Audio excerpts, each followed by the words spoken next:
2024 has been a hectic year for a lot of people, specifically me in this case. However, with any sort of chaos, we often try finding means of escapism. For me, I often experience movies, TV shows, and video games in my spare time, with a few books, after I'm done with my responsibilities for the time being when I have absolutely nothing to do. For this video, we'll focus on video games because pretty much the bulk of this channel is that, and I'll get to movies and shows at some other point in time. I'll use that extra time to probably watch some shows and films that I missed. And there's a lot of stuff to catch up on anyway. In this video specifically though, I will do something a little different compared to the last two end of the year/New Year's videos. Instead of ranking every single game I played this year, I'll instead just review them.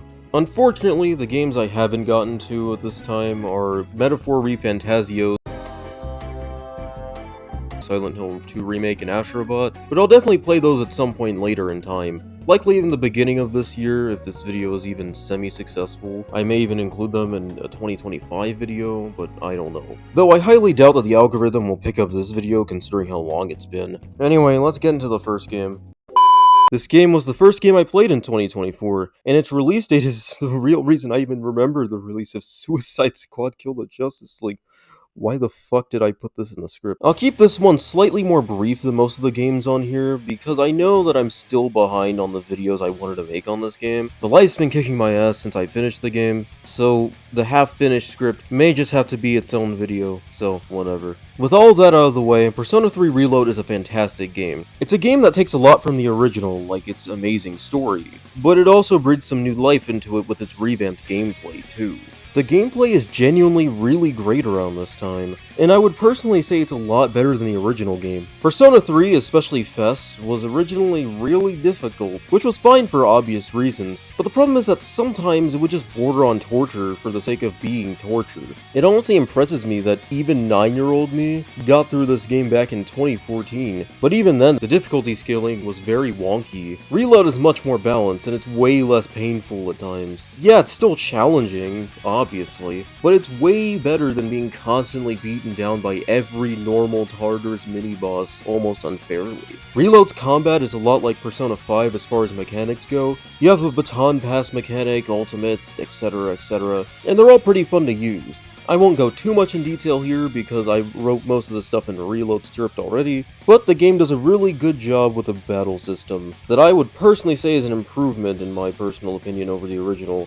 However, not everyone seems to think so. I've heard a really weirdly loud minority in the Atlas fandom that the game is too easy, and to some extent they're not 100% wrong, but they're not right either. Sure, it's easier than the original game, and its stupid ball-hammering difficulty, but too easy is a giant stretch. I won't imply that Megaten YouTubers or fans are lying about beating the Hanged Man or some shit on their first try, but it very much gives off the same vibe as when a FromSoft fan complains that the newest Souls game isn't hard enough because the bosses don't have as much of a delay on their attacks or something. I've also heard a lot of takes from Atlas/SMT focused creators, and while I can understand what they're coming from with some of the flaws in the game, I think some points are just nitpicks. Like, oh, the dorm is too brightly lit, and that's a problem, apparently. I think the only problem with the dorm was more that the lighting was bad, and like the saturation of colors wasn't the issue. It wasn't too bright, but it was more so incredibly flat as far as lighting goes. The bright lighting also makes sense because this is a dorm. Have you guys not seen a dorm before? They're usually not dimly lit. I understand the atmosphere thing, but it's also a really weird complaint in my opinion. I do think that there are some valid criticisms, like the story doing a lot of telling more than showing, and that's more the result of following the portable version script, but in all fairness, most people wouldn't notice anyway. A lot of people at this point should know that most Japanese media often has a lot of explaining plans and beliefs in long monologues, which is usually more annoying than literally anything else, but at least here we get to see those ideas be put into practice. Anyway, with all that aside, Persona 3 Reload is really good, and I would very much recommend it to people who haven't played the series, but really want to. While old fans were pretty split on this remake, I think anyone could agree that as a first Persona game, it's very approachable compared to most other games in the series. The only one that even comes close is Persona 5, and specifically Royal. I know I've said a few times in the past on this channel, partially as a joke, that I'd never make a video on Rebirth, but that doesn't mean I can't/won't talk about it, so whatever. And this end of the year video is already a pretty decent excuse to do so, and I don't have to spend any time writing about how I feel about this game, so let's just get to it. The Final Fantasy VII Remake games so far are really weird to me as far as their overall quality goes. I think as games, they are amazing. The combat is great, with almost no issues, especially in Rebirth with the way more zoomed out camera and the new abilities. Unfortunately, these are JRPGs, and specifically JRPGs that are remaking one of the most iconic and influential games ever. One that was pretty revolutionary at the time as far as storytelling and narrative was concerned. And sadly, the remake games kind of fumbled in that regard in my opinion. However, before we get to that, we should just talk about the gameplay. I'm probably not breaking any new ground when I say that the combat in Remake and Rebirth are excellent. In my opinion, it's probably the best combat in any RPG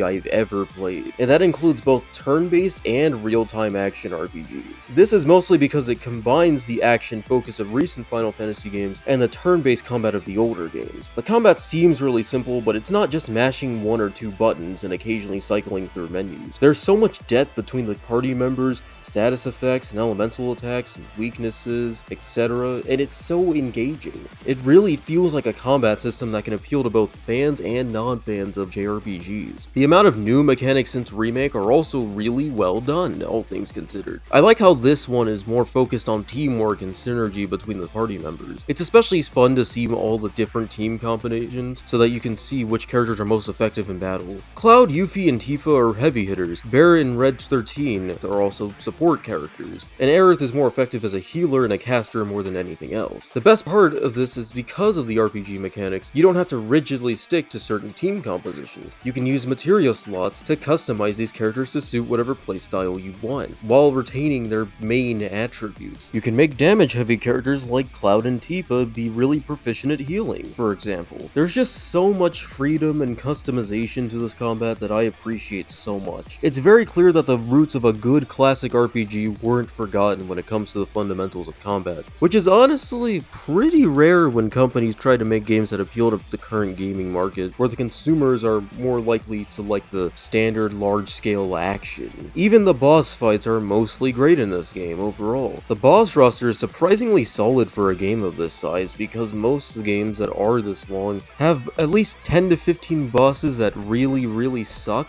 However, I was honestly surprised by how weirdly consistent most of the bosses were. I won't describe every single one of them in detail, but they're fairly fun. And because I'm bad at all video games, I died quite a lot during them. My favorite boss was obviously the final boss because pretty much everything about it besides the dumb narrative works. There's moveset variety, spectacle, challenge, everything about it in regards to gameplay and visuals is amazing. I would say the only thing I didn't like about it was the length, and more so because of how they decided to fill the time when you don't fight Sephiroth head on. The fight is about 45 minutes to an hour long, depending on how much you die and if you skip certain cutscenes, but I think some parts could have been cut. Maybe take out one of those Genova phases, and for the love of God, that Bahamut Arisen phase was so unnecessary and can go fuck itself. It was fun, but I think it should have stayed in its own separate summit boss area or something instead of interrupting the flow of this one. Otherwise, the final fight is amazing in terms of scale and mechanics, even if the narrative is insanely lacking, which again, we'll get to later. There are some I don't like, such as Terror of the Deep with its janky ass ways of avoiding moves, Rufus with his boss being more so of just a waiting game than anything, and Dines for being a slog because playing as Barret alone is almost always a fucking nightmare. Also, any of the bosses before the Galleon Beasts in Chapter 11 were giant slogs to get through. I think the thing I noticed about the worst bosses in this game is that they often suck when the game completely switches the structure to something more unfavorable, or when they force you to play solo. The combat feels like a combination of what we can expect from the contemporary spectacle-focused action and the traditional JRPG combat that we see in a lot of games. Between every new Final Fantasy since 13, I would say that even though I liked 16 the most because it's a better package overall in my opinion, the 7 remake remakes have the best combat out of all of the new games, because it somehow feels more unashamed of the fact that it's a JRPG, and it keeps the traditions that make these games feel fresh compared to most modern action games. Say what you want about the Final Fantasy Remake Trilogy project, but one thing you can't deny is that the combat is great. I'm still confused as to how people actually prefer the combat in any of the other modern Final Fantasy games over this one. At least I'm not holding the attack button and dodge buttons when it makes more sense to repeatedly tap them. I like pretty much all of the modern Final Fantasy games that I've played in some way or another, but Remake and Rebirth combat pretty much blows the combat of any of those other games out of the water as far as feeling and complexity goes. Even though I enjoyed 16 more, I would say that Rebirth's combat is better because of the fact that it's way more varied and doesn't ditch any of the best JRPG conventions just to appeal to a broader audience. However, combat aside, there are still a lot of problems with Rebirth. While there are plenty of combat segments and fun gameplay, this game doesn't completely escape the movie game accusations for me. It's not 100% on rails or anything, but there are so many moments in this game that force you to walk or something similar to that. It's less that there are walking simulator moments, but more the fact that anything that isn't combat or a minigame is pretty much the usual PlayStation Studios traversal. The basic movement of this game reeks of modern single-player conventions, and that's not a good thing. I'll admit that the combat and other parts of gameplay can make that easy to ignore, but it doesn't fix the fact that the traversal is simply boring. What sucks is that I actually wouldn't mind the movement being so basic if it was in a pretty standard action game that works to get me from one combat segment to the next. In any other modern or even classic action game, the areas you're usually in are just gateways from action bit to action bit. This is because they're usually designed in a way where enemy encounters aren't stupidly spaced out. It also helps that exploration and dungeon crawling isn't the major focus of a game like Gears of War or Devil May Cry, like it is in this game. Both Remake and Rebirth's traversal and level design honestly hurt a pretty major aspect of these games: the dungeon crawling. The dungeons in these games are so boringly laid out that I forgot that the games even had dungeon crawling elements. Anytime I want to replay Rebirth just to get to the good stuff, I literally can't because the dungeon crawling is so boring, especially on that second playthrough. It's not even just the case of the second playthrough being the more boring one, but it's more so the fact that the dungeon crawling in these games is too dull to get into in the first place. I'm sure some of the simps for this game would say that it's a pretty unimportant part, which I would counter with the simple answer: no. This is because RPGs, especially JRPGs like this, are about dungeon crawling, grinding, finding resources to make new weapons and spells. Dungeon crawling was pretty important to the original Final Fantasy for the goddamn PlayStation 1 in 1997. Anyone who said it doesn't matter probably played this game on easy or without even trying to gain resources. Dungeon crawling has always been an important part to these games. It's the Sony movie game style movement and the dungeon crawling itself that just make it really unentertaining. I won't complain about stuff like yellow paint or whatever, because in my opinion I just think that most people who make that critique are just finding something to bitch about. But it's a problem in this game for a different reason. Anytime you go up a ladder or a ledge Uncharted style, it always feels so janky and unresponsive. Again, it's not the issue of yellow paint or whatever Reddit gaming argument want to use for this, but it's more so the fact that the movement really sucks, and when it tries doing something that isn't just walking in a straight line, which is already boring, it sucks more. The only part of movement I really liked was anything vehicle adjacent, like riding chocobos or the scooters in Costa del Sol, but that doesn't happen often enough for me to count it. Before I even get to the story, can I just say that the pacing of this entire series is just terrible? The original game was around 35 hours or so, and that was on 2 different discs. Disc 1 being around 20 to 25 hours, and 2 being, well, the rest of the game. The game was pretty hefty, so a remake would probably be really hard to do in one go. FF7 Remake is about 36 hours, and Rebirth is at the very least about 45, assuming you play these games on normal. Beyond just trying to gain more revenue, I do kind of get why they split this one big game into a series of 3 games. For one thing, a lot of remakes tend to cut features and entire moments from the story, which is often pretty controversial and can make things worse, and or make things make less sense than before. So in that regard, I really respect the dev team for not wanting to cut out any major bits from the original game, or even wanting to expand on some stuff that wasn't touched on in the original. The problems come in when you start adding way too much stupid filler or dumb main story elements. I'm okay with games that slow down after back-to-back set pieces and boss fights. I mean, that's why I think that Uncharted 3 is probably the weakest of the Uncharted games from a narrative perspective. But so often in Final Fantasy VII Rebirth, this game just slows down so hard that I'm convinced it could have been like 20 hours shorter than it actually is. If Remake felt like a solid game with some pacing issues, then Rebirth feels more like it's trying to justify the fact that these new FF7 games are even part of a trilogy in the first place, instead of just being 2 games. 2 chapters I particularly have a problem with are Chapter 11 and Chapter 13. Both of these are my least favorite missions in the entire game. Chapter 13 was just way too long and has some really tedious non-combat segments as Aerith, where you twirl a stick left and right for way too long. Even as something as cool as playing with the gravity of the temple was boring somehow. And Chapter 11 just makes you spend so much time playing as Cait Sith and doing stupid box-throwing puzzles that were so boring that the next week I decided to go buy Stellar Blade to cleanse my palate because I was feeling the length of this game by about the end of Chapter 10 or so. I don't even hate long games in the slightest. Persona, one of my favorite JRPG franchises of all time, has a lot of long games. The Persona games are usually a lot longer than most Final Fantasy games. While even those games have a few pacing issues, they at least don't feel like as much of a slog to get through. Plus they mostly fill that time with more meaningful content anyway. Persona also follows a calendar system, and that calendar system is fairly self-paced compared to Final Fantasy's standard chapter system. The thing about this length is that it has me scared for the third game, because no matter what, this entire series will add up to over 100 hours if you just decide to beeline the story, or if you do the side missions. There's nothing wrong with a game that has a story longer than most, especially if it's an RPG. Again, I understand why they want these games to have every morsel of content from the original Final Fantasy VII, but there's a lot of dumb padding that just adds more bloat than substance. Now that we've talked about the abysmal pacing, we can finally touch on the story because it's really, really bad. I'll say that one thing I do like about these remake games before I get into actual problems is how the characters are handled. Not as far as their arcs within the story, but more so their most basic characterization and personalities. I think it's honestly a great translation of how they were in the original PS1 game, with more modern production value and voice acting. Despite my opinions on the game receiving a nomination for Best Narrative at all, I still would have loved to see Brianna White win Best Performance, but hey, at least she was nominated for that category.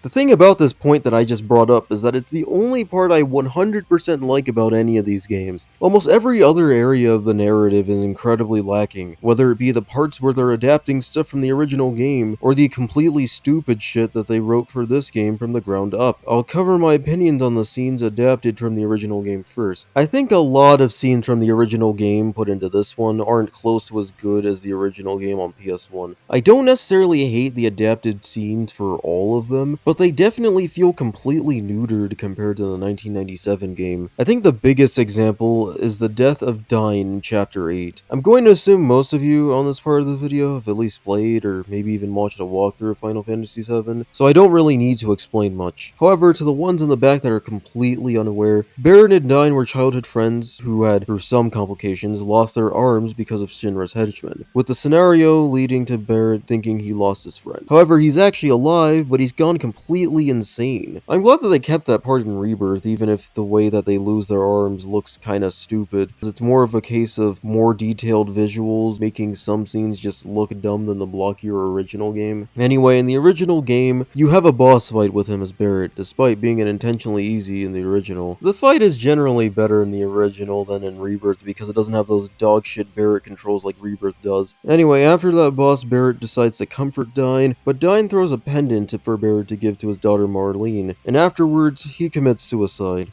Final Fantasy VII overall is a goofy and lighthearted game, but scenes like that hammer the fact that lots of gruesome shit happens in this world. The way they handled Dine's death in the 1997 game is very dark and mature without feeling on the nose. And Dine's death feels way sadder for the fact that his life was taken in such a way. Dine was too far gone to have Barrett do a shitty talk no jutsu moment where he tells him to remember the good times. It's great that they acknowledge that sometimes the people you want to help are beyond saving. And despite the game being nearly 30 years old, it still feels bleak and down to earth. The original scene in the blocky, dated PS1 game with less enjoyable combat and spectacle handles that with a lot more maturity than this remake does. In Rebirth, the same backstory happens, but the signs that things won't be as good pretty much start showing when you realize where the setting is. It's just some random part of a flat wasteland, so you know that he's not gonna hurl himself off a cliff this time. The thing is, I don't care about the fact that he harms himself, so in that case, there's at least a way that you can make his death close to as impactful, right? Unfortunately, they don't really take this road with Dine's death in Rebirth. Instead of jumping off of a cliff, he just sort of has a generic last stand with Shinra soldiers that conveniently show up in the middle of nowhere. The scene is also recontextualized to have Barrett be given the blame for everything that went wrong, which I think could have been really interesting, but Dine dies too generically for it to hit as hard. It's not even that it's not in the same death, but it's the fact that it's pretty much completely castrated in its execution. There's nothing wrong with a character dying in a different way, but the way Dine dies in this game is quite underwhelming compared to the original game. It just lacks that dark and bleak execution from the original, and comes off as somewhat boring. I do know why it was handled this way instead of Dine offing himself though. Japan has a lot of stuff that they're fairly sensitive to as far as content goes, and suicide is one of them. Of course, in a game targeted towards teenagers and young adults, you wouldn't want a lot of content that's way too triggering for younger players. The problem is that most of the people who are playing this game grew up on the original Final Fantasy VII and played when they were probably like between 6 and 17, so it shouldn't really be too bad if they at least explored it in a sincere way. But it is what it is, I suppose. Speaking of playing the game as a kid, I think what everyone noticed with both Remake and Rebirth is that you can't really go into them blind. What I mean by that is that if you know absolutely nothing, and I do mean nothing, about Final Fantasy VII, and this is your first experience,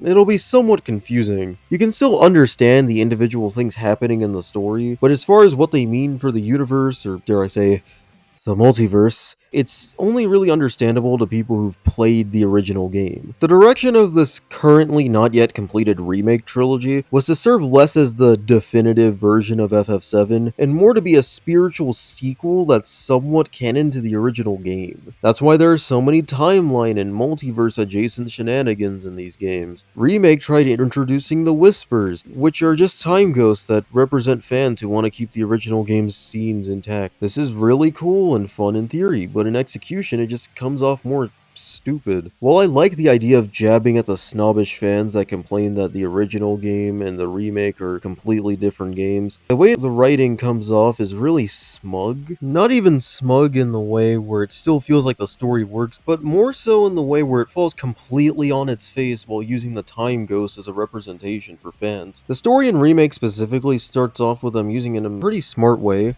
until later we get the alt timelines and convoluted Tetsuya Nomura bullshit as usual. Rebirth makes this plot even more stupid and overly convoluted than Remake did. They fully introduced some sort of magical multiverse unlocked by the Black Materia Orb that was initially used to summon Meteor in the original game, and the last two chapters in this game are just absolutely just a clusterfuck. Yeah, it's at this point where literally nothing even tries making sense and everything just goes off the rails. The Aerith death scene is recreated and it's at first kind of well done in my opinion. However, then the multiverse thing happens again, and then I remember what game I'm playing. She then shows up in the final boss at the end for some reason, despite her being dead. The thing is that no matter how many theory videos you watch about any of this, the answer is, well, non-existent at this moment. And even if the third game somehow answers how she's more or less a Schrodinger's cat, it doesn't really make the plot point any less dumb. I probably don't have to say this, but the original game's version of that scene was supposed to be sad. I understand why they omitted from retreading the same familiar ground. What they replaced it with, though, was purposely dumb to the point where it had little emotional weight.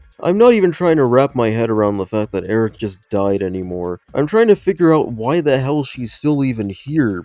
Technically. It's honestly so funny how this game jumps from being a really simple, loose reimagining of the original FF7, but then devolves into convoluted garbage. The game constantly holds your hand in the story and gameplay, but then the dramatic levels of whiplash start coming in by chapter 13 or so, and it's just borderline incomprehensible. Other than fighting and the spectacle, I don't really see what the hype is about these last 2 to 3 hours of play. The entire climax feels less like fan service and more like Final Fantasy fanfiction I'd see in 2011. The entire sequence of events reads out like fanfiction as much as it plays like such. The multiverse existing, Aerith being alive and dead at the same time, Zack from an alternate timeline teaming up with Cloud for a fight against Sephiroth, the works. All of it just feels like noise, and while again, the boss fight is amazing, the narrative suffers because of the clumsy, overcomplicated justification for the fight. The climax just sucks, man. With all of this said, Rebirth is still a fantastic game with great combat, amazing boss fights, and beautiful visuals. The main thing that held the game back for me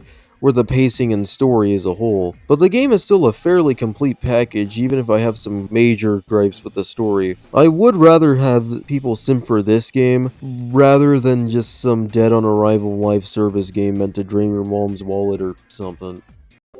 Okay, I honestly don't care to go in order as to what I've played anymore, because I think I used a lot of creative juices writing that last part. And a lot of the games out of the 20 that I've played this year are games I probably don't have a lot of stuff to say for, no matter the quality. I also just wanted to talk about Sonic X Shadow Generations, because holy hell it is solid. Sonic Generations was my favorite Sonic game, and dare I say it, this Shadow campaign is the best Sonic adjacent thing in literally 13 years. The Sonic franchise is honestly slowly won me back over the last 4 years or so. By the time Lost World, Boom, and Forces were insanely disappointing to me as a kid, I started to feel like Sonic wasn't a franchise for me anymore. Along with the fact that a lot of the mediocre to downright atrocious games were just not enough to make me a fan of the series at this point. I wouldn't say I ever was a Sonic mega fan or anything, but I've played pretty much every mainline game, and even the bad ones. I just started to feel like the series was starting to fall out of my favor around that time. It especially really sucked that the 2010s was the worst era to admit that you liked Sonic without people calling you a child who still clings to childish shit, despite also loving Nintendo, which is way more aesthetically safe and child-friendly, but whatever. It also didn't help that the original design for the first movie was the way it was. All that did was almost cement the idea that it was all so over for Sonic. However, since it was fixed by 2020 and the movie was a box office success while also being pretty decent, it did somewhat reignite that interest that the series always wanted for a long time. And with that sort of franchise reinvigoration, a fair amount of good things came from the series. The movie got a sequel in just 2 years that was considerably better, and we got a game that was a step above average, which was considered Game of the Year material for most Sonic fans, because the standards have fallen. Even the third movie came out last month as I'm writing this, and it was actually pretty good. However, this video isn't about the revitalization of Sonic or anything, so let's talk about this generation shit. I initially somewhat shrugged at the idea of this game when it was first announced earlier in 2024. I figured at best it would be a cool port of Sonic Generations for people who hadn't played that game, with a few new stages with Shadow that feel more like glorified DLC. Besides, several other things piqued my interest at the time it was announced. It was only when I started hearing not only good things about it, but the fact that it was considered peak Sonic by a lot of people, that it really got me interested. Unfortunately, I had no money and had it shared with me around Christmas time, and I beat the Shadow campaign in roughly 3 hours.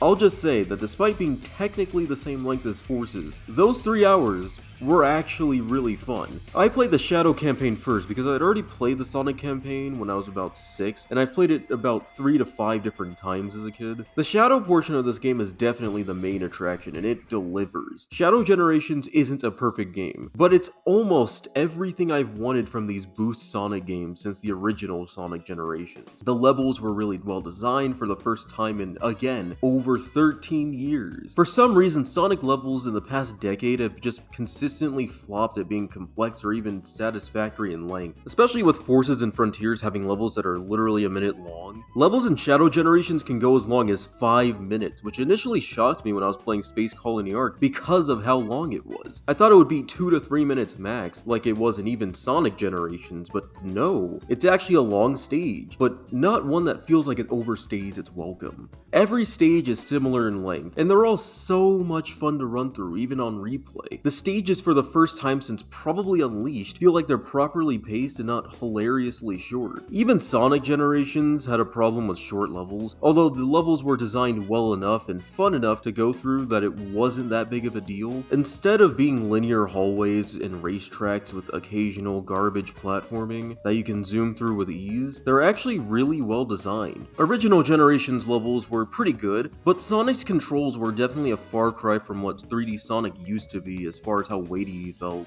Forces was just straight lines and unearned QTEs, and Frontiers was just reused level assets with shittier controls that clearly didn't carry over from the open world gameplay very well. I've seen some people criticize the usage of cinematic transitions and the usage of distorted radical highway snippets, but I felt like those added to it more than anything. Maybe I can understand the radical highway warping being annoying after the third time, but the cinematics are frankly well incorporated into the game and only last around 10 seconds. Maybe if we had the option to turn them off, that would be nice, but I personally like the cinematics because the gameplay smoothly transitions over into them in that Uncharted God of War sort of way. Even the 2D levels, which I know most Sonic fans bemoan at the very existence of them in 3D Sonic games, are very well implemented here. The way acts work in this game is that Act 1 is a 3D stage and Act 2 is a 2D stage. I think that's a pretty great way of implementing 2D segments without impeding on the 3D level design all too much, unlike Colors or Forces. I also know it's probably just an excuse for them to let out their fixation with 2D stages.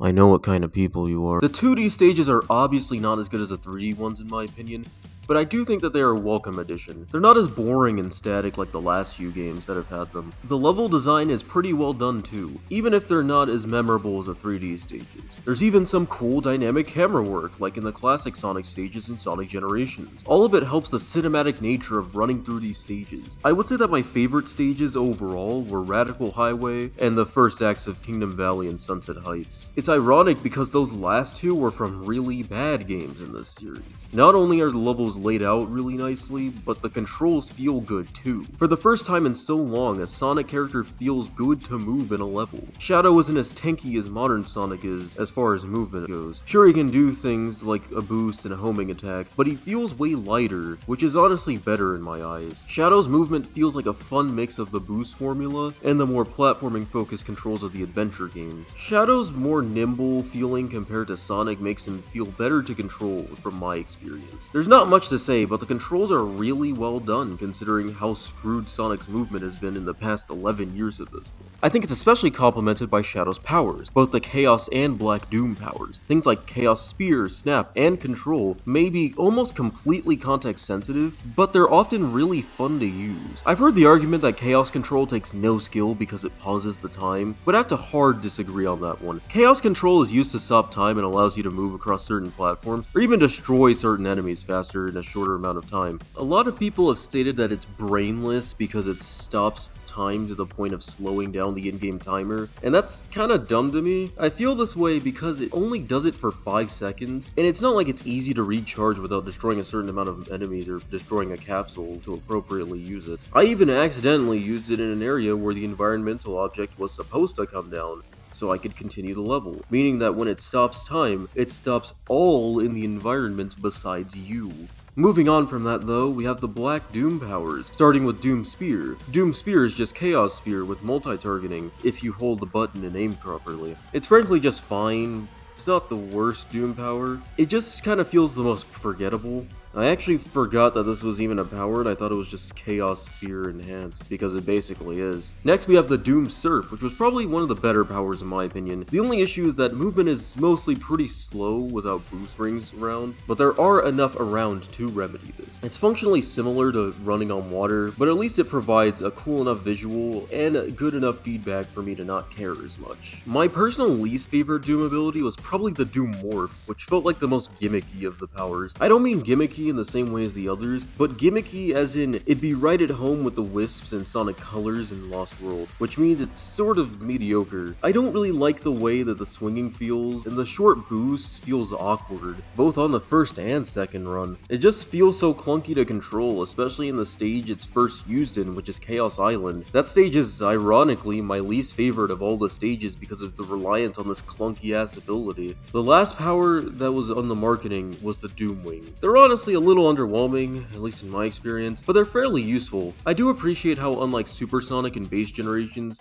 they actually take some skill to use, instead of them just being hold down square and watch everything happen via ability. The last thing we should talk about before getting into the story and other things are the bosses, because they're honestly the best they've been in a long time. BioLizard is a cool callback to Adventure 2, and it's a good starting fight. Metal Overlord is probably my favorite boss of the entire game for the arena, and especially the What I'm Made Of rendition in this one, plus the pretty fun mechanics and visuals. Weirdly, Methless is in this game, and his boss is admittedly easier than everyone else's, but it was still fun as all hell. Unfortunately, it used Doom Morph, so I'm putting that one down in third place out of these 4 bosses, because it could have been far worse, but I still don't really care for that ability's controls. The final boss wasn't my favorite fight in the game either, but I much preferred over the Time Eater from Sonic Generations. I wish there was another phase before the last one, but I honestly still had some fun taking down Devil Doom, and the rendition of All Hail Shadow was actually so good and a perfect way to cap off the game.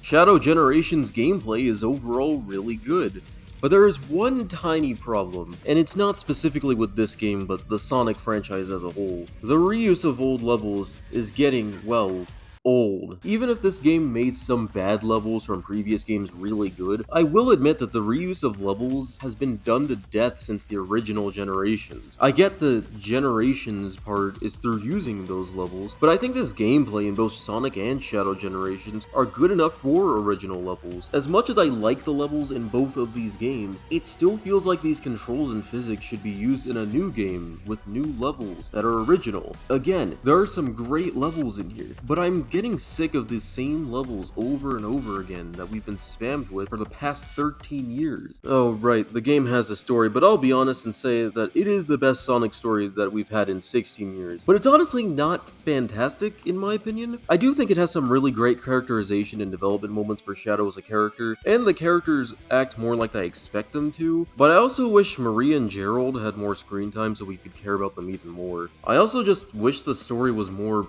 present than it's shown in this game. I think maybe about 10 to 15 more minutes of cutscenes would have saved this game in my opinion as far as developing the other elements of the story goes. I know I mostly beeline the story, but you should present all of your best and most major content in your cutscenes and not some random dialogue that you don't have to go to or something. Even with all that, I like the story, and finally we have some well-animated cutscenes that don't get worse as the game goes on. With all of that said and done, Shadow Generations is genuinely pretty good, and I think that despite all the crap the formula gets, Sonic Team should continue with the boost formula in my opinion. If it's implemented similarly to this and is still fun, there's a chance that we can have a new Sonic or Shadow game with these controls with original levels. Maybe with that, we'll have the actual best Sonic game. But until then, I think this bundle is fine enough. Oh, and please play Sonic Generations as well, because that's also pretty great.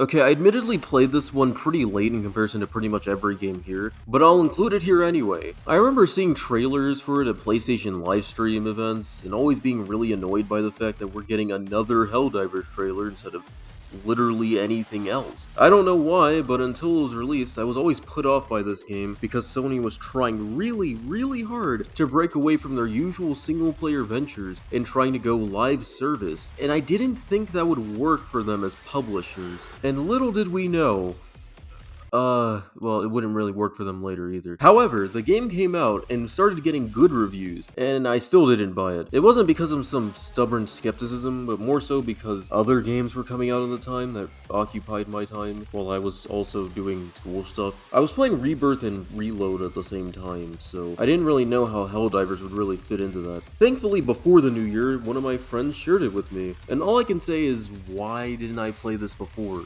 Helldivers 2 is a really fun multiplayer game, which is somewhat rare in this day and age for me. It's not that there aren't good multiplayer games, but it's just that 75% of them are really boring after a month. Helldivers 2 averts this issue by being a fun PvE third-person shooter that relies a lot on survival. One thing I'll say is that I really love the Warhammer 40k Ultramarine level devotion the soldiers are supposed to have. I really love the silent criticism of bootlicking higher powers, where they're just showing the characters act as over-the-top loyal as possible to a government or leader that probably doesn't even care about them. You don't have to have someone say that it's bad, you just have the characters act so over the top that they don't realize that they're risking their lives for a group that doesn't really care that they even exist. Anyway, the gameplay is pretty good, and even great at times. I think the only issue I personally have with it is that you should never play this game by yourself under any circumstances. You should definitely play this more with friends or randoms than alone, because there are often hordes of automatons and bug aliens. Maybe because it's a case of skill issue for me, but playing this game solo feels like the absolute worst idea. So please, just don't ever do that. The shooting also feels really good and fun, and I like how it encourages you to stand around more rather than frantically move. If you move too much, you'll just get completely destroyed. I think that I probably played at the worst time because I heard about all the nerfs to certain weapons, but I personally don't hate it right now. I think a lot of players just bitch and moan about overpowered weapons in PvE way too much. As much as I like a challenge, I also don't want to sweat bullets and shit bricks trying to take out one guy. And it's not like Doom or Space Marine, which we'll get to later, where your character is just the most powerful guy ever and can just take that many hits from hordes of enemies, so I'm glad that they didn't nerf the weapons too hard. Otherwise, not too much to say about this game other than it's pretty delightful to have a fun third-person shooter that just so happens to be live service. And the live service elements aren't even that intrusive, unlike other games. It really shows that you can have a fun game without it being hampered by a bunch of random bullshit that makes 12-year-old boys steal their mom's credit card or something. Helldivers 2 is just a fun game that's fun with friends, and that's the best I can ask for with a game like it.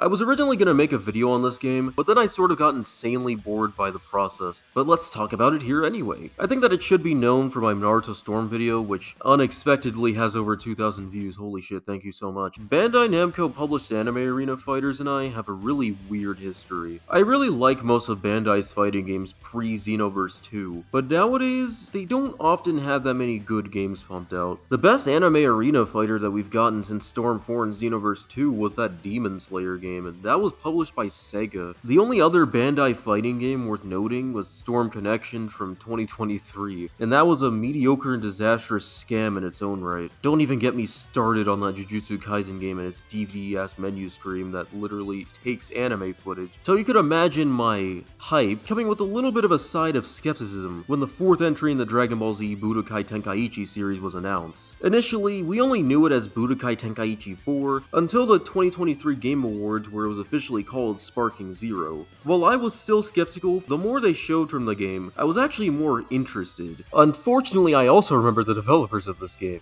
Quick little history lesson. So before Spike Chunsoft, there were these two devs called Spike and Chunsoft. Spike made the original Budokai Tenkaichi games, and Chunsoft made the first 5 Dragon Quest games, and in 2012, Spike and Chunsoft merged to create Spike Chunsoft. How creative. And from there, they decided to make a bunch of slop-tier milquetoast anime fighters, and a visual novel that a lot of girls look way too much into. So with their track record of disappointment, mediocre, disappointment, and what the hell over there, you'd think that it'd be easy for them to screw this up. Yet to my surprise, Sparking Zero is actually pretty good. This is the best anime arena fighter from Bandai Namco since 2016. But I wouldn't say that it's better than Storm 4 or anything, because for as well made as the game ended up being, there are still a lot of problems, especially with the single player content being kind of a mixed bag. The story mode is somewhat bare bones if you mainly play the canon routes the whole way through. The presentation is at its absolute worst when you just play the canon parts of Z and Super. Remember my Naruto Storm video where I said I hated the slideshow cutscenes because they were evident of rushed development of that game as far as adapting the stuff already animated in the anime? Sparking Zero is like this for every canon route. It's like a really shitty diorama most times. I know some of the simps for this game will definitely cope and say, well, if you want the best cutscenes in a Dragon Ball game, go play Kakarot. I don't need to explain why pointing me to another piece of entertainment that isn't as good just to get something that I wish was improved in the better game is stupid. Kakarot has some amazing cutscenes for sure, but maybe I don't want to go play Kakarot and I just want to play Sparking Zero? This argument also makes no sense because for one, Sparking Zero has cutscenes for moments in Dragon Ball Super, an anime that barely gets any representation in video games beyond than just including characters out of obligation. It also makes no sense because there are animated cutscenes, but they're only for the what-if stories. The what-if stories are probably my favorite part of the campaigns, and they even have better fights for the most part. A lot of the fights in the basic option feel really sterile and dull in comparison. I love the what-ifs, whether it's Vegeta resisting Babadi's spell in the Buu Saga, or Piccolo being the MVP in the Cell Saga. Pretty much all of the what-ifs are the best story content within the entire game. But there honestly could have just been more. One more problem I'll mention before getting into what I like about the game is the character roster. While the roster seems very large at first, that's also because there are a lot of repeated characters. I know it's a meme at this point that for every Dragon Ball game we have to have 20 Gokus and Vegetas, but even outside of that, the character roster feels like it's missing a lot of key players. I would have liked a few more characters from Super or even GT, as crazy as that sounds. Maybe they'll add some of those in DLC, plus some of the characters from Daima, but right now the roster is kind of barren from what we expect. With the pages of yapping and critique, you'd think I don't like this game, but that's just not the truth at all. I really like this game for what it sets out to do. It's not a game concerned with proper balance, it's a game concerned about providing a fun experience and not being the next esports darling. As much as the fighting game community shits on anime games for having fairly simple combat, I think it works in these games' favor for the most part. They're not focused on having long combo strings that take hundreds of hours to learn and memorize. They're just fun games with fun mechanics to invoke the power fantasy as playing as your favorite anime character and beating another one of your favorite anime characters. They aren't supposed to be sweatfests consisting of several people who haven't taken a shower in 5 years. However, the goal for an anime arena fighter is to still be fun, with that lack of balance. And I'd say that Sparking Zero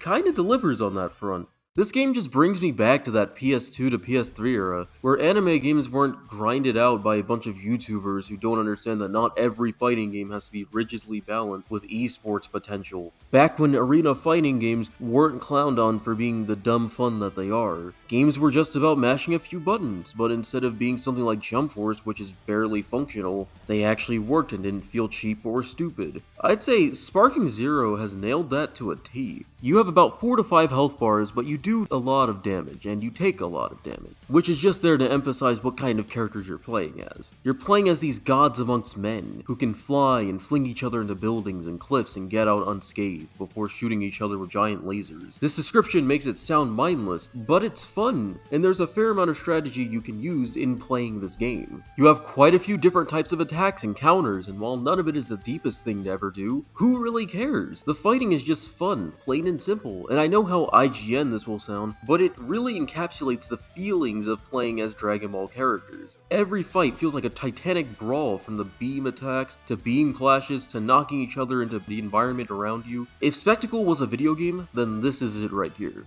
And it's not like Jump Force or that One Punch Man game where it's just a boring spam palooza where any character can just gain an unfair advantage. In Jump Force especially, there were certain moves you just could never dodge for some reason. It sort of discourages the PvP power fantasy when you can't play as another powerful character to cancel out the other's attack with enough skill. In Sparking Zero, spamming super moves isn't something that's encouraged, and it can leave you wide open for damage. So while it lets you live out that power fantasy of shooting lasers from your hands as a bunch of buff guys, it does punish you from turning your brain on autopilot. I think more arena fighters should be like this, where they don't have to be balanced for competitive play or anything, but they still have consequences for spamming the same move over and over again. My only other real issue is a bunch of stuff that got fixed, like the low requirement to enter sparking mode quickly, and the counters sometimes just being a little janky, and split screen co-op only having one map, but otherwise, I don't really have that many grievances with general gameplay. I do have a problem with the lack of stages for this game. It really is disappointing that we just kinda got the bare minimum. We could have gotten some more maps from the original Dragon Ball show, or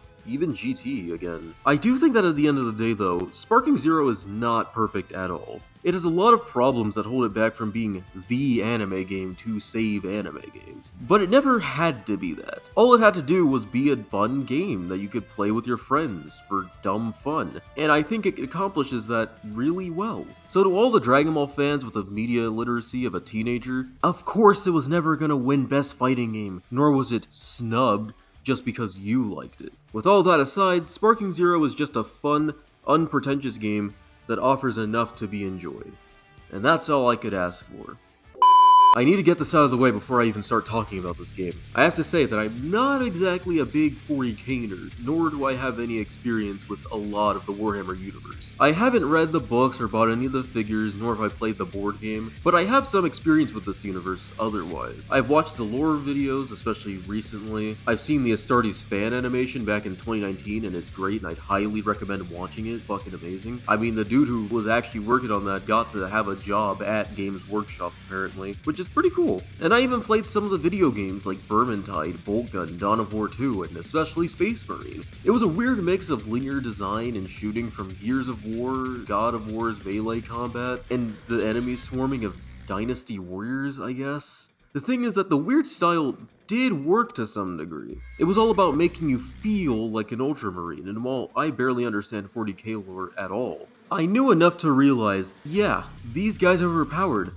And I love it. Every part of 40k lore translated insanely well into the context of a fun action game released in 2011. However, there still were some problems, whether it be the awkward difficulty spike, the confusing lack of invincibility frames on executions, the story being pretty boring for the first half, and the fact that it's completely devoid of any boss fights at all. Even with these issues though, the game still did pretty well in being a fun game, and could benefit from a sequel to iron out some of the kinks in terms of the gameplay. Unfortunately, for about 10 years, this was just not meant to be due to the fact that the game sold badly, then THQ became defunct in 2013, and Relic Entertainment had completely moved on. It soon became a cult classic in the latter half of the 2010s though, but by then it was too little too late for anything else. Or so it seemed, because in 2021, we got a cinematic trailer for Warhammer 40,000 Space Marine 2, with just a few seconds of gameplay and new developer, Saber Interactive, and the rest was history. The game had many trailers, got delayed by a year, and then finally released in September of 2024, and several people gave it positive reviews. It clearly didn't matter whether you were a 40k expert or not, because the game was described as a pure fun action game. When I finally played it months later, because I'm a college student and really broke and have very little free time in my semester, anyway, I would say that I would agree. Space Marine 2 is a monumental improvement over the first game in so many ways. The first thing I noticed is that, like the first game, the visuals are absolutely fantastic. The gothic architecture and style of the 40k universe is so well realized and translated, it's so unique. It looks realistic, but unlike other realistic looking games, it doesn't look generically shiny or uncanny. Not that the way that most realistic games look is bad or anything, it's more that a lot of them don't really have an art style beyond looking real. Space Marine 2 does look realistic, but it still has that exaggerated grimdark edge of the 40k universe. It also helps that many of the environments and characters are really finely detailed.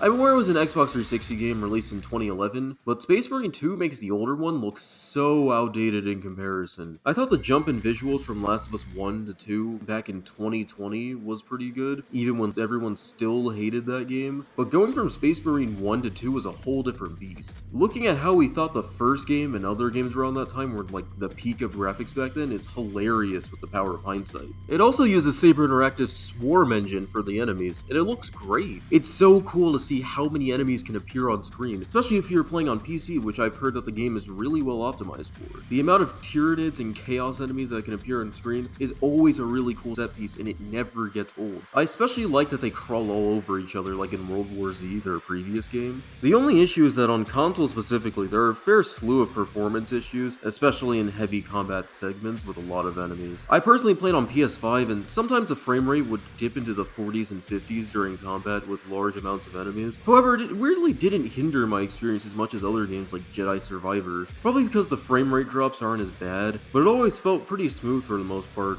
and in bosses, it was mostly very smooth. Speaking of gameplay though, That's highly improved in this one. The gameplay is incredibly simple, but I think everyone who's into gaming elitist would know that simplicity doesn't equal bad. It might seem simple, maybe even mindless, but it's so much fun. I think the added mechanics make the original game seem pretty limited in comparison to this one. You can do a perfect dodge, parry, and even do counter shots that feel, for lack of a better word, crunchy. I think expanding on the defensive options really did help this game become way more engaging than I thought it would. I know that pretty much every game ever now has a parrying option, but just like the hilarious trend of grappling hooks and wall running last decade, it's actually incredibly useful. Parrying and perfect dodging adds an incredible extra dimension of depth to an admittedly pretty simple combat system. It helps break the monotony of just simply attacking and dodging and then executing, which you'll still do, but parrying in this combat system just keeps you attacking more and more dynamically, and puts you in the groove of combat. The combat is generally pretty much the first game, but with more modern sensibilities. At least, the good modern sensibilities. Going back to the first game, you can just tell how a lot of it feels a bit more dated and limited. I've heard a lot of people say that this game gets a little repetitive by the end, but I think it makes up for it for the sheer variety in action set pieces compared to the first game. In previous videos, I've made it clear that your game can be as cinematic as it wants to be, but any game ever must retain that feeling of control and feel satisfying. Space Marine 2 does a pretty good job at being able to look cool and feel fun at the same time. It does have a lot of cinematic set pieces that I used to see in a lot of action games from the Xbox 360 and PS3 era, and like those games, it's fun because it lets you partake in that action. There's a scripted boss in the opening that's pretty cool. There's a moment where you go to space with an on-rails jetpack minigame that's weirdly fine and doesn't really overstay its welcome, and even a moment where you're defending your banner and holding the lines, and it's just so badass. It makes me realize that this would have probably been my favorite game ever if I was like 11, and that's not an insult at all.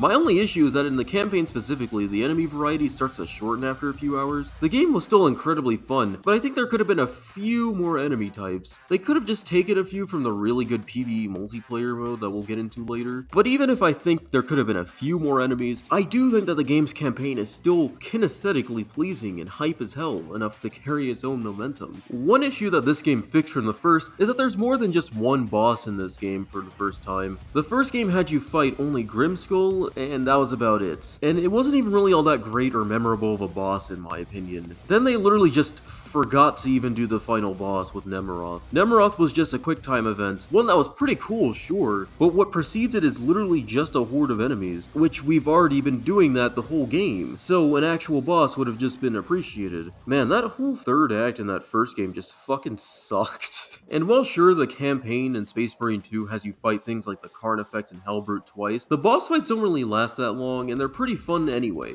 I think my least favorite fight was the Lictor, and that's mostly because I constantly had to look for it for the first 30 seconds and fight its cronies while it was hiding in the trees trying to stream snipe me. But it was honestly still pretty fun, and eventually the Lictor does come out to play, and it becomes even more fun. The Neurothrope is also somewhat annoying, but it's not too hard to take down despite constantly blasting you, and you can only really fight this boss like once in the campaign. The best bosses in this game that clearly had shown that they were listening to some feedback from people who played the first game were the fights with Imra. The first encounter is pretty fun, with the first phase being you mostly fighting him at a distance, as he acts like the Chaos Sorcerers as far as moveset goes. Then the second phase is more of a mix of melee and ranged combat, but then he escapes. The only thing I don't really like is that one move where he catches you in a Chaos Pentagram circle or whatever the fuck, and then starts doing some weird mix of force choking and force lightning. Otherwise, it's still a really fun fight. Then the final boss with Imra and the Lord of Change is the best fight of the game, hands down. The arena is awesome. The mechanics are mostly decently evolved from the first fight. Whenever the Lord of Change shows up, dodging those attacks is pretty fun, and the spectacle with those action scenes really amplifies everything about the fight. The Warp is one of the best boss arenas in any game ever. The ending pre-rendered cinematic is just amazing. Which reminds me, there is a story in this game, and while it's not remarkable, it's still pretty enjoyable and a great excuse to get from set piece to set piece. I think the character work and tension between Titus and his squad over what he did in the first game is really good and handled pretty well. It's not a fantastic story or anything, but I think it does a decent job painting Titus, Gadriel, and Chiron as inherently not really great or bad people.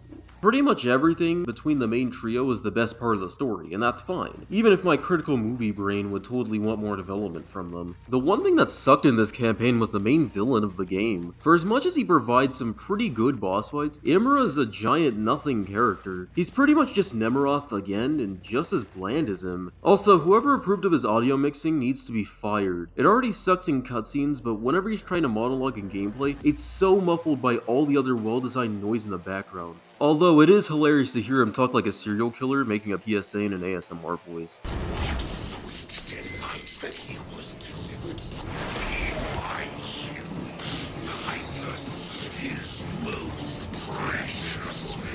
Dude, I do not know what the fuck you're saying. Please, shut up. But of course, the main attraction isn't just the campaign and story, but the multiplayer. So how does that stack up? I would say that both on the PvE and PvP side, it's really great. It again brings me back to that 2010s era, the golden era, but in all the best ways. The PvP reminds me of Gears of War and how it was incredibly slapdash, but it was still plain dumb fun. And there's not much more to it. It's definitely no esports darling or anything, but I'm glad it's not, because I would prefer the operation mode mechanics just being used against other players instead of it just being a sweatfest. The PvE is the main thing I want to talk about here. I haven't played all 8 current missions, but if I play any more before editing this video, I'll definitely show footage from those missions in this video. The operations mode is such a fun mode to play, at least in my experience. I wouldn't really put it on the same level as the campaign as far as spectacle and boss fights go, but I think it definitely has more room for combat variety with all the different classes. I don't have a favorite class just yet, but I'll say that of all the classes I've used, they're all pretty fun, and the only ones I don't really care for are the ones without a melee weapon like a sword or a hammer. If I were to mention a single gameplay criticism across every mode in this game, it'd be that you only have 2 ranged weapons instead of 4. This is the only real noticeable downgrade from the first game, and it's admittedly pretty minor. It still sucks, but I think that it's fine the way it is anyway. And the game is still insanely fun and one of my favorite games from last year. It's a nostalgic, fun action game that feels like it's from a bygone era where things like the first 3 Gears of War games, God of War 1 through 3 and Uncharted 1 through 4, were still there and mostly focused on balancing cinematics and gameplay instead of just making the whole game just cinematics. There's nothing more cinematic in a game than being able to still have fun, because at the end of the day, that's what part of cinema is about, right? Marvel Rivals shocked me when I first played it after my final exams were finally over. I remember when it was announced earlier in the year, and I was honestly completely tired of the whole Overwatch/TF2 clone trend. I think Concord completely cemented my sheer distaste towards this subgenre of games. But as skeptical as I can be, there are 2 things you must remember about me. 1, never call me a hater. And 2, don't ever think I hate being wrong in a case like this specifically, because I will gladly eat all of my words about Rivals. The gameplay is similar to Overwatch and Team Fortress 2, but the mechanics are fine-tuned to still make this feel like a Marvel game. Instead of making the characters' iconic weapons and powers fit into the mold of a third-person shooter, NetEase decided to keep these characters the way they're supposed to be. It's not a case of, what if Overwatch had Marvel skins? It's more of a case of, what if we made a faithful Marvel game, but with some mechanics and objectives from Overwatch and Team Fortress 2? Which I think works far more than the former. The characters feel insanely unique and fun to play as, and it's especially for one reason that I like the most to play as these characters. These guys are overpowered as hell at this moment, and I love that about the game. It's not an unbalanced game, but it's a game that feels like it's less of a multiplayer game that just happens to have superheroes, and more like a superhero game that happens to be multiplayer. It sounds stupid to have Black Widow sniping people while Spider-Man is swinging and beating people up with his fists, but they balance the game well enough for it to work. I was initially very skeptical about how they would handle having melee-focused characters, especially with them killing ranged characters without it feeling insanely unfair, but they did it pretty right. They pretty much gave all the melee-focused DPS characters some move that helps them close in on targets, while still giving them that melee option, and did well in making the tanks feel, well, tankier in terms of taking more damage than the DPS and the healer characters. The ultimates in this game are also fairly busted, but they feel like they require some sort of strategy. I've seen a lot of memes and complaints about people, well, complaining about Jeff the Landshark's swallow move, and while I also have some complaints about it as far as reaction time goes, I think that it has some strategic uses. If you use it to take out enemies instantly,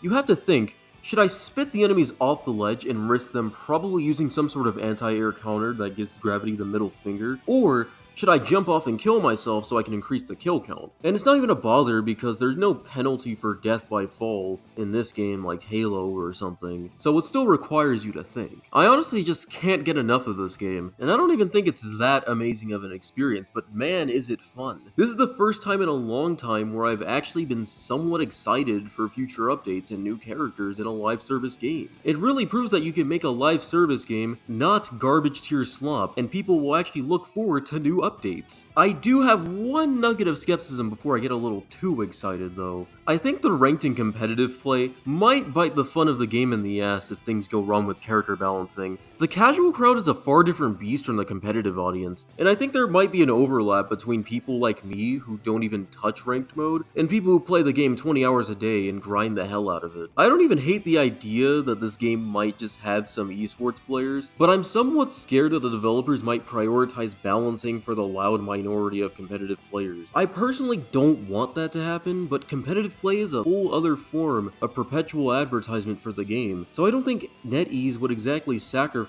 that just to keep people like me happy with it. All I'm hoping for is that this game doesn't suffer the same fate as Overwatch, where they patched that game into oblivion and literally deleted the original game from existence when it was straight up rebranded to Overwatch 2. With all of that said, Marvel Rivals is honestly a return to form for superhero games, and a wake-up call for anyone making a live service game, because this game rules. Not every live service game has to be a shitty chore to wake up to every day, and they can just be fun and decently balanced games to play with your friends. I think that's a recurring theme with a lot of games this year, and that's just being good old fun. And now that I've covered a bunch of games from 2024 that I've played and wanted to talk about at length, we can now get into a few games that I played this year that I just don't really feel like making a video on, so yeah, we'll just get to that. Okay, so this one will be 100% brief because I think that this game is incredibly boring. I didn't play this one when it came out because it literally came out in December of 2022, which, if you know anything about December for video games, it's like how January is to movies. Now that I've played about 36% of it, I can confidently say, yeah, it's boring. I don't understand how people like this game at all. I get that it's a more compact game for the PSP that I didn't play before, but the way that the game is made is so dull. These missions feel like side quests, which is weird because I thought that with the runtime of this one, we'd get a calm action RPG that isn't tedious. In some scenarios we do get that, but in others it's such a chore. The combat is insanely basic, but it's not a fun basic, mostly. It does feel like I'm playing a PSP game on my TV. The combat in this game just feels like a mobile game, which, again, I understand that this is a remake of the PSP game, but even a PSP game doesn't have to have the concepts of Champion-S unblockable limit break attacks that operate on a slot machine because reason. Everything in this game is just so lacking. Every piece of dialogue in this game is so stilted and dull. You can tell that these games were made for pressing X to progress the dialogue instead of auto progression. There are so many long ass pauses for no reason. Anyway, the game's lame, moving on. Holy shit, what a childhood classic, am I right? I remember being 7 and playing this game after school on my Xbox 360 while my parents made Dino Nuggets. Man, 2012 was a year where you just had to be there to understand. Nostalgia aside, I decided to get this game, completely legally on my low-end laptop, which is why the frame rate is what it is, I guess. Anyway, the Transformers franchise was never my favorite of the big 3 toy-selling boy brands because it wasn't Ninja Turtles, but I always liked it. Unfortunately, my peers and others born in my generation probably only know the series from the Bay movies, but those first 3 were honestly pretty fun action movies, all things considered. I personally grew up with every cartoon before anything that came after Prime. However, there were quite a few video games that sadly got delisted, but are fantastic childhood games. We had the Bayformers games, but those were just decently fun at best. But one of the games that I hold near and dear is Fall of Cybertron, which is a sequel to War for Cybertron. And then after Fall of Cybertron was good, things went really badly. In playing Fall of Cybertron as an adult, I still think it kicks an unbelievable amount of ass even compared to some games today. I mentioned that Warhammer Space Marine 2 gave me nostalgia for games of this era because the campaign was structured similarly, and that's very true. The true molding is Gears of War, but like the Space Marine games, the Cybertron games made the formula its own. Instead of just playing as buff military soldier guys that take cover, you turn into a car and sometimes take cover. But it's not the whole defensive combat maneuver. It's a pretty simple third-person shooter, but I think what makes this game not feel repetitive is the variety of scenarios. Sure, the shooting never really changes, but guess what? You have a flying segment. You could even have a stealth segment as Cliff Jumper, that are honestly my least favorite parts of the game, but they're still pretty decent variety. And they're pretty early in the game and fairly short. You can even have a mission where you're Megatron and you overthrow Starscream. I think the final mission of this game carries the absolute shit out of the rest of the game. Chapter 13 is my favorite mission because it keeps escalating, getting higher and higher in scale, but without anything becoming ridiculous as hell. You're literally switching between Autobots and Decepticons from moment to moment, engaging in different segments for each. And then you reach the final battle where you can either end the game as Optimus or Megatron, and hilariously, it doesn't 100% affect the ending either. So you choose whichever, and it's fucking awesome. If you ever can, please go out and play these games, or replay if you already have it, in either your physical or digital library, because this game is pretty much peak Transformers. You sadly can't play it anymore, but again, if you still have it, or a friend has it, please play it immediately. It is amazing. Oh, and by the way, Transformers 1 was really good. I'll be truthful and say that I was honestly just replaying this game this year because I was replaying it about 2 years ago and then just sort of dropped it and forgot about it. But man, I picked it up where I left off, around chapter 14 or so, and I remembered every emotion I felt playing this game when I was 11. Uncharted 4 is a fantastic ending to this insanely charming and fun series. Uncharted to me has always been the cinematic game for me, where it does focus on story and cutscenes, but it also blends that with fun gunplay as well. Every set piece is amazing because, like I mentioned before with other games, it never takes away basic control from you as the player. Even in moments where you're in the chase in the forest of Madagascar, where you're mostly walking up a straight line, it feels like you have control in the set piece because of the balance that the game has between giving you that control and letting you watch the set piece unfold. I'll admit that the first few chapters were especially kind of slow, more so on a second or third playthrough. They tend to suffer from the usual Sony game movie trappings, but once the game kicks in by about chapter 6 or so, it really gets going. It's not just the action scene moments that have better play here either, but it's just basic combat too. I will never understand how some people could say Uncharted 4 is the worst of the series, even on a gameplay level, because there are so many objective improvements here. Climbing feels smoother and less slow and clunky than before. The grappling hook adds layers to traversal and even combat, and even the gunplay is considerably smoother than it was in the past games. The only downgrade is that you can't really throw grenades back at enemies like in 3, but that's just the removal of a feature, which is a fine sacrifice for the improved mechanics in this game. Even melee just feels better instead of it feeling like you're in a really stiff QTE with awkward animations. Seriously though, can we talk about those awesome set pieces again? Because it's not just the popular chases and shootouts this time. However, those are still amazing, and even more fun and more frantic before. Even the boss fights, while not amazing, are considerably better than the other 3 games, where they're either too lame to give a damn about or just frustratingly bad. Admittedly, there are only 4 of them, with one having you fight the same guy twice, but they're all still pretty decent as far as cinematic bosses go. The final fight with Rafe, while not, again, mechanically complex, is still probably the best attempt at a boss fight in this entire series. I don't even have to talk about the story because it's so much more compelling than the last 3 games in my opinion. I know some are mad that it's more grounded and less cartoony and supernatural, but I think that's fitting for Nate since he's getting older at this point and becoming way more down to earth, which by the way, can we stop criticizing characters for being this way? Just because characters in a game have more depth than the last few times doesn't mean that they're downplayed or emasculated or whatever rhetoric people like using. Anyway, Uncharted 4 is a really good story with themes of obsession and how it can lead one into dangerous situations. Nate clearly wants to leave the life of treasure hunting behind since he's already settled down and way older, but something that always reels him in is his brother. He then develops the obsession for hunting the treasure in this game again, but then he sees how it's tearing his life apart. I also think Rafe, while not being a good villain, is a great foil to Nate in regards to the themes of the game. He's more obsessed with the treasure and will die getting it if he has to. No complex themes, but compelling nonetheless. Anyway, go play Uncharted 4 because I really don't want to write anymore, and this video is already long enough as it is. I've played a few games released in 2024, as you can tell. While I may not have played as much as I would have liked to, I definitely still enjoyed my time with the games that I had the time to play. The end of the year was especially my best time to play these games because my schedule was far more hectic these days than in the past 3 years of doing this YouTube shit. I didn't even talk about every single one that I actually played because I didn't have much to say for a lot of them, even if I like them. I guess I could just give a quick rundown of my opinions and do them in a lightning round sort of way, because why not do so? I have plenty of time to kill before the next segment anyway. So Palworld is a giant asset flip of 50 different games rolled into one, and it's not very good. Other than the whole Pokemon with guns gimmick, there wasn't really anything that kept me interested in this game for more than 3 hours in total. It's insanely boring and has the most generic mechanics in any game ever. Outside of being a fad, I genuinely don't understand how this game became as popular as it was last year. And yes, I know.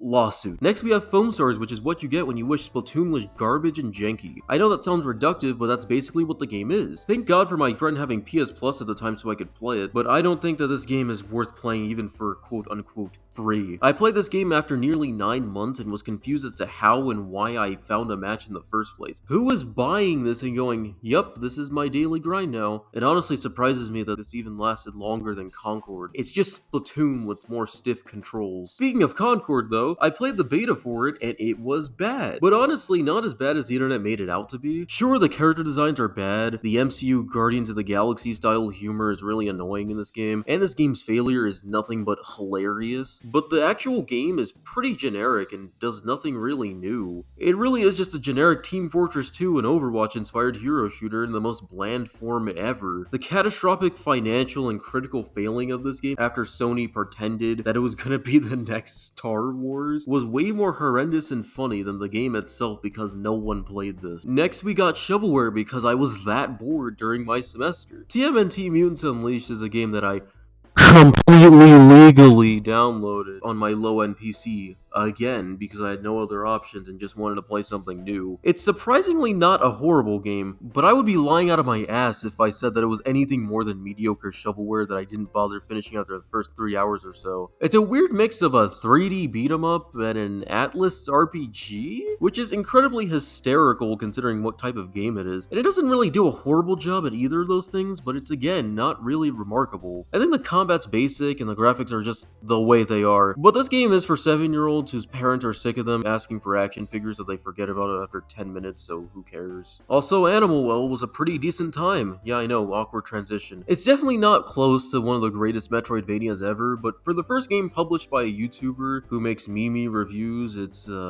honestly fine for what it is. I think it's surprisingly more competent than I expected, but I do think at times learning to where to go got more confusing than even the best of Metroidvanias, but it's definitely worth playing. It's not $20 worth playing, but it's on PS Plus Extra, so I would recommend giving that a chance if possible. Man, Suicide Squad is still a game I'll make a video on at some point this year. I know I promised I'd make one back in August, but a lot happened this year, so just give me a break, okay? I did play more, and my god, it got even worse. Without even going into anything deep, the game is just shit, and the worst game I played in 2024. I assume Star Wars Outlaws is probably way worse than this game, which I also didn't play, but this game is truly abysmal. The story is horrendously written, the jokes get worse as the game goes on, and the gameplay just never changes. Also, the boss fights just fucking suck. I'll save my opinions for the review, but please, never pick up this game, not even for quote-unquote free. I beg all of you. I'm so glad it's shutting down this month as of writing. Anyway, enough garbage and back to good. Dragon's Dogma 2 was both a great game for casuals and a massive disappointment for fans who waited 12 years to play it. It was a massive disappointment for me because it ran at 30 FPS and requires a $700 piece of plastic to play it at 60 without buying a PC. From what I did play, the game is perfectly serviceable. It's pretty good.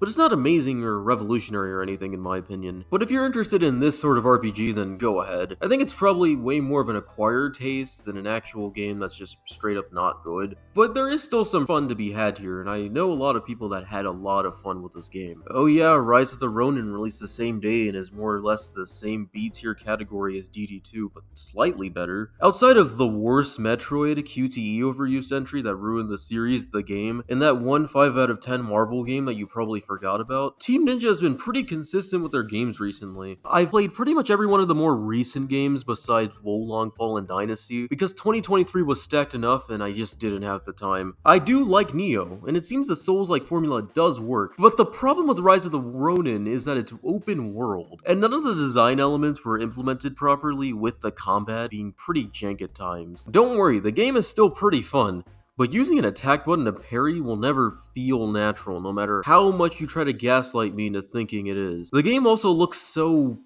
PS3, which I praise a lot of games here for feeling that way in terms of design philosophy and just being fun, but not for their graphics. They felt like just PS3 and Xbox 360 games updated for a new generation of hardware. The game also had a lot of performance issues for some reason when I played this, which is so weird. The game doesn't even look taxing enough to do that. I promise this game is good, but as far as recent Team Ninja games post-Neo, it's probably my least favorite. Death Note had an Among Us clone, and it was insanely forgettable.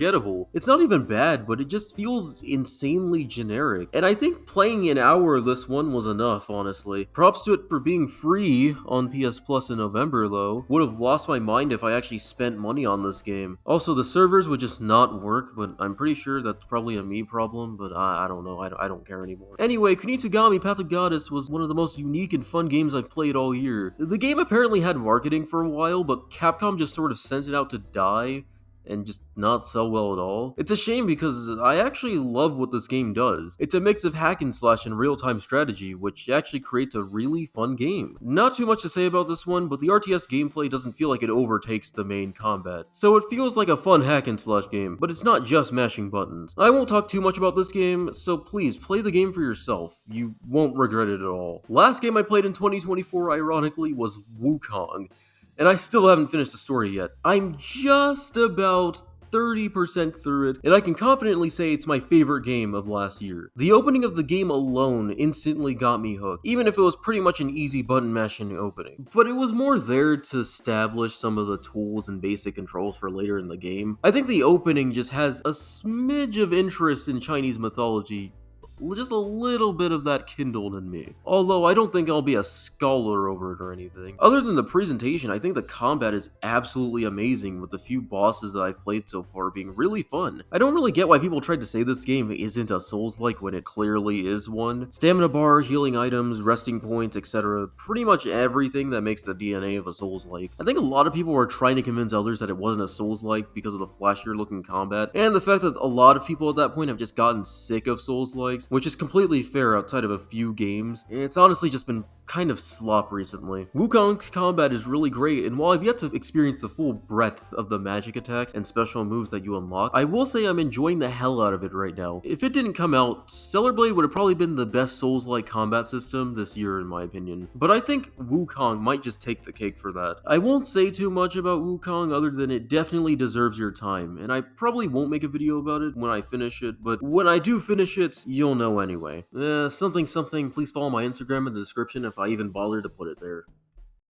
I'll keep this conclusion short and sweet and say that, yeah, 2024 was quite the year as far as games go. While there weren't a lot of games consistently pumped out like the previous year, the ones that hit really hit hard. It's a shame that I didn't get to play Astrobot or Metaphor, but I think overall I'm pretty satisfied with what I played, and I'll get to those others later. I've noticed a pattern with a lot of the best and worst games of 2024 though. That pattern is more so indicative of the direction that these games decided to go in for better and worse. The best games harken back to the days of the PS2 and PS3 to Xbox 360 days, where games would just be fun. Sure, they could focus on cinematics and had DLCs and a few elements that only existed for monetary gain, but they felt more balanced. A game like Space Marine 2 or even Stellar Blade, which I made a video on before taking this long hiatus, would have some epic moments where it's just big cinematic set piece, but it never carries the game all the way through. They felt more like Uncharted or classic Gears of War than Hellblade 2 or Death Stranding with how they handled their spectacle and gameplay. While Sony and others are able to deliver on similar moments for the most part even now, it's been somewhat missing from most of their newer games, barring a few like Spider-Man or shit, even the new God of War to be honest. You could even look at games like Helldivers and Marvel Rivals, which are multiplayer games, but they're not just any multiplayer games, but multiplayer games that are actually fun to play that keep me coming back. Even if Rivals has some incredibly overpriced cosmetics, the game itself is still free and insanely fun to play, and Helldivers is just a pure joy to play.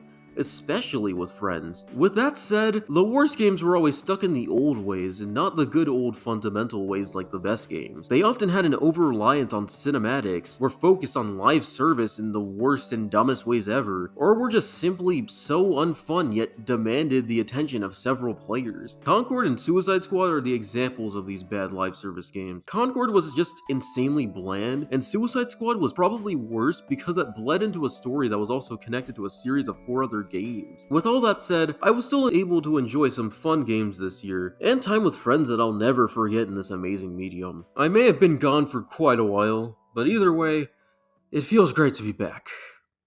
Happy New Year.